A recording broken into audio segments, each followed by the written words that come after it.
Hello students, in our today's video session we are going to discuss in brief about the following two topics, that is superposition principle and electric field lines. Before we start our today's session, I request you to please subscribe my channel, that is Pratik Singh Classes. Do like and hit the bell icon so that whenever I will upload a new video you will get its notification. So let's begin our today's class. So let us start with our today's session. In our previous session, we have seen about Coulomb's law. Okay, Coulomb's law is limited only to two charged particles. Okay, that if suppose there are two charged particles, whether positive positive, negative negative, or positive negative, then Coulomb's law says that at any one particle, how much will be the total electrostatic force acting by the other particle, whether it is attractive or repulsive, depending upon the nature of the particle. If suppose there are two or more than two particles, in that situation, if we have to find out what will be the total electrostatic force on one particle, then there Coulomb's law is null and invalid. Okay, so that we have to use the superposition principle. That means if suppose we have two or more than two particles, whatever will be their sign, whether positive or whether negative, whether all positive or whether all negative, in that situation, if we are interested to find out how much will be the total electrostatic force on any one particle because of all other particles, in that situation we have to use superposition principle. Okay, what does it say? According to superposition principle, the total force acting on a given charge is equal to the vector sum of forces exerted on it by all other charges. That means if suppose we have a lot of charges, okay, and we have to find total force on any one charge, okay, in that situation first find the electrostatic force on that particle because of first particle, plus electrostatic force on that particle because of second particle, plus electrostatic force on that particle because of third particle, and likewise so on we have to calculate. Okay, as given here, consider a system of n charges. Means in a system or at a place there are a lot of charges, total number of charges there is n. Okay, suppose it is named q1, q2, q3 up to qn. Okay, and the force on charge q1 means we have isolated one charge particle q1 and we have to find out what is the total force acting on that q1 because of all other charges, means q2, q2, q3 up to qn. Okay, so on q1 force exerted because of q2, that is F12. Okay, in my previous session I have said you that what is the meaning of F12 and what is the meaning of F21. Okay, so let me say you once again that F12 means force on charge particle 1 because of particle 2, F21 means force on particle 2 because of 1. And in my previous session I also have said you that in vector notation when we write F12 it will become r cap 21, and when we will give F21 it will become r cap 12. Okay, so let us begin with our equation. Let me delete these things. Okay, fine. Coming back. So F21, that is force on charge particle 1 because of 2, that is F12 is equal to K Q1 Q2 by R21 square into R cap 21. Here R cap 21 means the direction of the force is from 1 to 2. I'm sorry, 2 to 1. Then K is 1 by 4 pi epsilon naught. Okay, and its value is 9 into 10 to the power 9. Okay, in previous session we have seen. Okay, so this is the force on charge particle 1 because of charge particle 2. Okay, this one. Likewise here r cap 21 is the unit vector from q2 to q1 along the line joining the two charges, and R21 is the distance between the charges Q1 and Q2. The electrostatic force between the two charges is not affected by the presence of other charges in the neighborhood.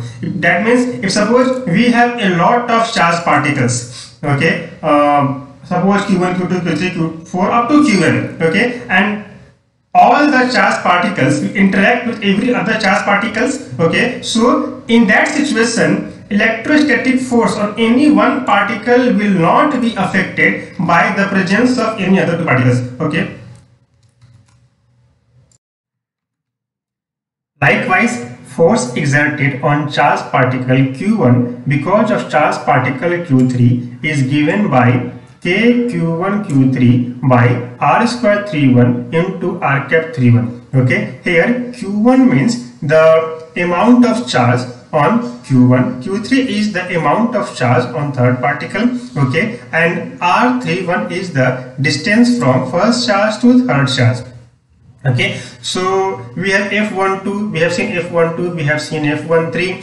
Okay, by this way we can also find F14. Okay, I am talking about only the magnitude. Okay, we can find F14, that is force exerted on charged particle 1 because of charged particle 4th. Okay, then we can also find F15, we can also find in similar way F16, okay, up to F1n. Okay, F1n will be equal to K Q1 Qn by R n1 square. Okay, in the terms of magnitude. Okay, so total electrostatic force acting on charged particle 1, that is F1, is equal to total sum of forces individually acting on charged particle 1 because of all other particles, that is F vector F1 total, okay, is equal to vector F12 plus vector F13 plus vector F14 up to vector F1n. Okay, here while we say, when we use this vector notation, that means we are taking magnitude as well as direction. Okay, so F vector F1 total is equal to K into Q1 Q2 by R square 21 into R cap 21 plus Q1 Q3 by R square 31 into R cap 31 plus Q1 Q4 by R square 41 by into R cap 41. That is here charge 1 and 2. Okay, here. Okay, here this is first and 3. Here this is between first and fourth. Okay, up to Q1 Qn by R square n1 into R cap n1. Here this term written is wrong, misprinted. It must be here Qn. Okay, that is the force exerted on charged particle 1 because of nth particle, that is F1n.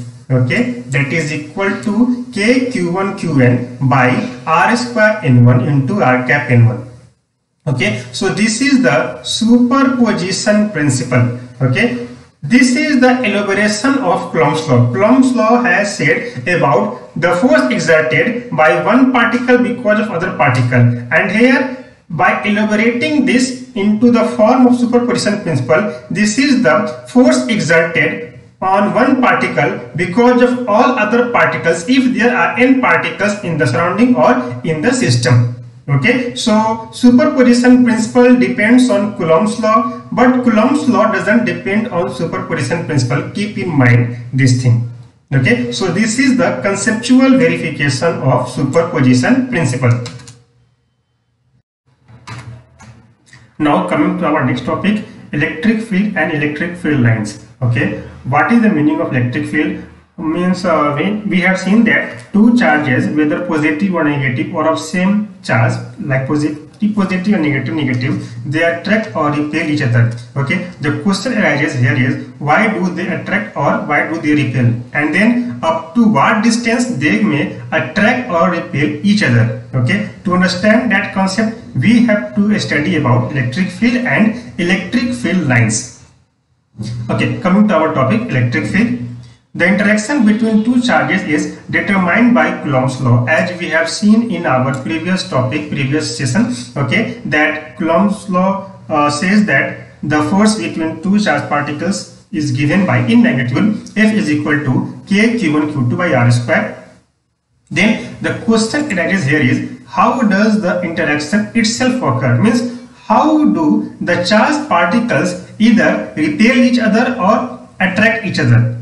Consider a point charge kept at a point in a space. Means, we take a space, that means vacuum, and at any locus, fixed locus, we keep that point charge. Okay, whenever we assume this thing, we always assume that a positive charge is taken.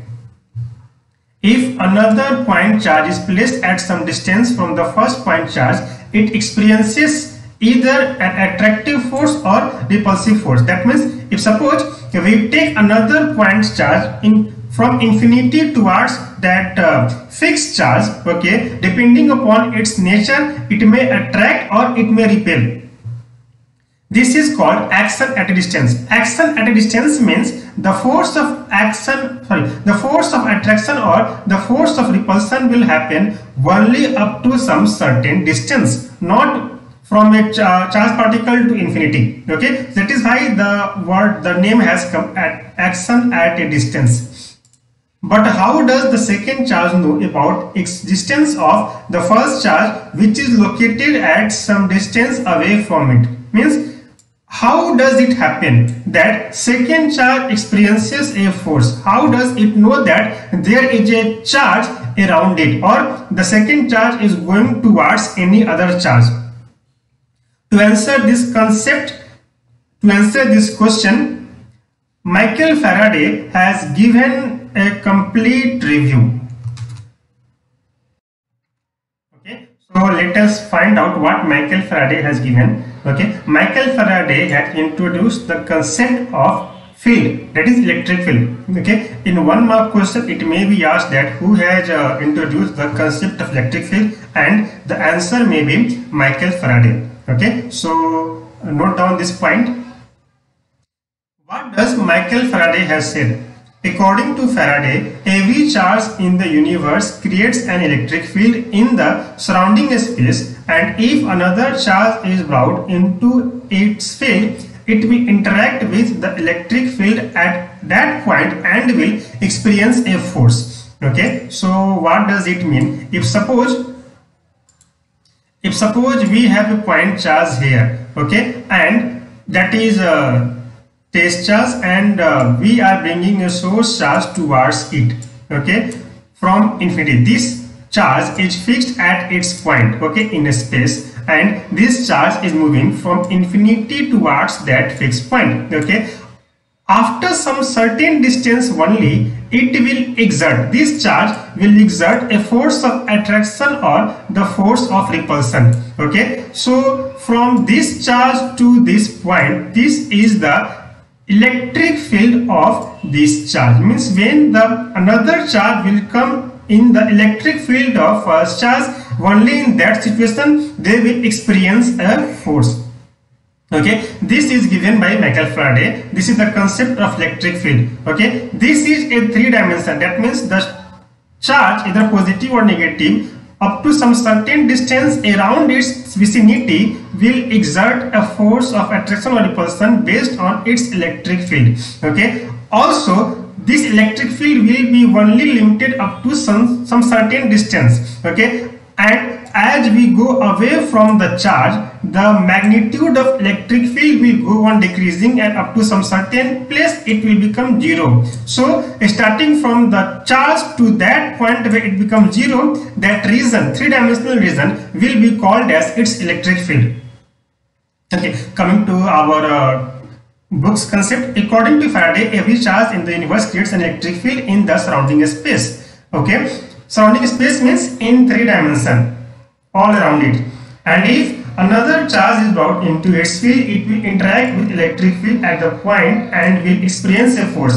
This force may be a repulsive force or attractive force depending upon the nature of charge, whether it is positive positive or negative negative or positive negative. Okay, it may be recalled that the interaction of two masses is similarly explained using the concept of gravitational field. In class 11, second volume, 6th unit, we have studied a lot of things about Newton's law of gravitation, its properties, phenomenon, and how does it happen. Okay, there we have seen that the force between two masses or two objects is given by F is equal to gm1 into by r square, where g is the universal constant, universal gravitational constant, and m1 m2 are the masses of the objects respectively, first one and second one. Okay, and r is the distance between them. Okay, same thing is here. Okay, that is the electric field between the two charged particles is given by F is equal to k q1 q2 by r square. Okay, in my previous video session I have said you what are the similarities and what are the differences between gravitational force and electric force. Okay, so please to recall that if you have missed that, okay, go to my previous video. Okay, I will provide the link of my previous video in the description of this today's video, or you can go to my channel Pratik Singh Classes and find it out from there. Okay, so both the electric and gravitational forces are non-contact forces. That is, either if two masses are separated from a distance, okay, even in that situation there will be a gravitational force, okay, acting between them. Or if there are two charges and separated by a distance, okay, then there will be a electrostatic force acting between them. Okay, even though here the charges are separated and here the masses are separated. Okay, so hence the field concept is required to explain action of a distance. Okay, consider a source charge q located at a point in a space. Okay, so we have taken a point in the space. Okay, its locus is fixed and there a charge is taken q. Okay, whenever we say about source charge, it will always be located by q, and whenever we say about test charge, that will be always shown by q naught.